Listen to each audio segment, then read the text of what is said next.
In this video, we are going to talk about 10 wrong habits that make you poor. So before starting this video, please like this video and subscribe to our channel for the future updates. Number 10. Setting and forgetting your savings and investments. Savings aren't something you can just set and forget. An excellent place to start is by allocating a portion of your income to different savings accounts. However, you should make it a point to consistently increase your contributions. The more money you earn, the more money you need to put away for the future. Investment accounts follow the same rules. There is a moment at which you should keep your hands off your invested money. There are times when it's a good idea to re-evaluate your investment strategy. Your time horizon and the level of risk you assume in your portfolio will vary if you decide to retire early. A 529 savings plan may be an option if you are pregnant and want to begin saving for your child's education. Number 9. Only saving money that's leftover. Financial gurus point out that what most individuals do when they make $1 is pay everyone else first. They say, landlords, credit card companies, and telephone companies all get rent payments. In order to avoid wasting your money, he advises not to keep any of your savings at the end of each month. Instead, put your own needs first. Nothing will help you earn money unless you decide to pay yourself first. It is absurd, but it is not a novel or glamorous notion. True to its word, it stands for exactly what it says. The first person you pay when you earn $1 is you. This is something that most individuals do not do. You should deposit at least 10% of your gross income into a retirement account, according to financial experts. It's best to start modest and progressively raise your donations over time if you're not comfortable making a 10% commitment right now. Number 8. Dipping into your savings. Set up a retirement savings account, then let it alone. You're putting your financial future at risk by prohibiting your retirement funds from growing over time, which incurs costs and a penalty for most conventional IRA withdrawals before the age of 59 and a half. Unless you're in a situation when your life is in danger, do not access your emergency money. Put the money in a different account, such as a high-interest savings account or a money market account, which both provide greater interest rates than a regular savings account, to keep it out of your sight and out of your mind. Number 7. Buying only weekly needs at the grocery. You're wasting a lot of money on food if you purchase just what you need for a few days at a time at the grocery. According to a savings expert, shoppers are obliged to pay full price for 50% to 80% of what is in their cart when they purchase simply their weekly necessities. Number 6. Putting off saving for retirement. Time passes quickly, so contemplate retirement now. Many of us think, I'll save for retirement later, Schwab Pomerantz says. Remember the minus 10% rule. If you save 10% in your 20s, you should have a decent retirement at 65. Those in their 30s must save 15% to 20% of their salary.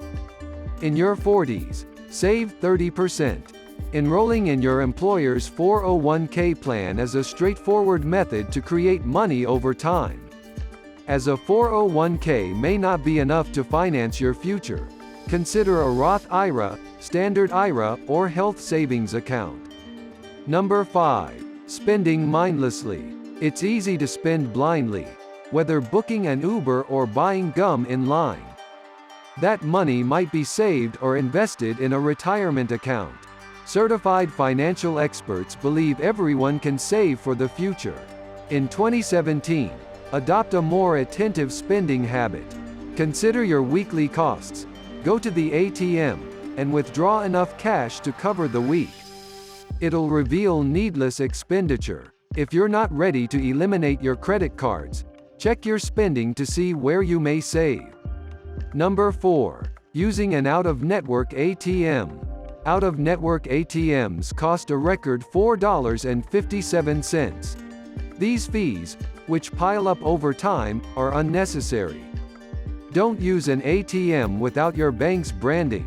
Traditional, larger banks should have ATMs in your region. Simply check up your bank's ATM locations online and visit one. If your city or town lacks ATMs, try establishing a checking account with a more accessible bank. Number 3. Paying the minimum on your credit card balance. Most credit cards charge a 1% to 3% monthly payment. Paying the minimal is tempting if your budget is tight, but it will cost you a lot. Paying off a $8,400 bill on a card with 18% interest would cost $20,615 in interest. You can't become a millionaire by running up credit card debt and paying the minimum, it said. You'll make the credit card corporation wealthy while you're destitute. Always pay in full. The simplest way? Transfer your monthly credit card payment from your bank account. Number 2. Making late payments. A late payment charge isn't the only thing you have to worry about. The worse your credit score, the more difficult it will be to get credit in the future to make large purchases like a house or vehicle. Set up online auto payments for recurring expenses like cable, internet, and insurance and never worry about missing another payment again. Set up reminders on your calendar and pay your rent at the same time each month so that it becomes a habit. Automating your money is the one step that nearly assures that you won't fail financially, according to a self-made billionaire. Number 1. Making impulse purchases. Most of us have made impulse purchases at some point in our lives without giving it much thought. An annual creditcards.com poll indicated that 56% of Americans had made impulsive purchases. On impulsive buying, 25% spent $500 or more, and 17% claimed they spent $1,000 or more. Get to the bottom of what's causing you to do this. Intoxicated males are more inclined to buy on the spur of the moment than depressed women, according to a study. According to some, the best way to avoid impulse buys is to allow yourself some time to calm down before making a final decision. Put your credit card in the freezer if you're feeling the urge to buy something you don't really need. People suggested this as a method to prevent purchases until the card is thawed. What do you think of our video? Let me know in the comment section below. If you enjoy this video and want to hear from me again, be sure to hit that subscribe button before you go. Thanks for watching.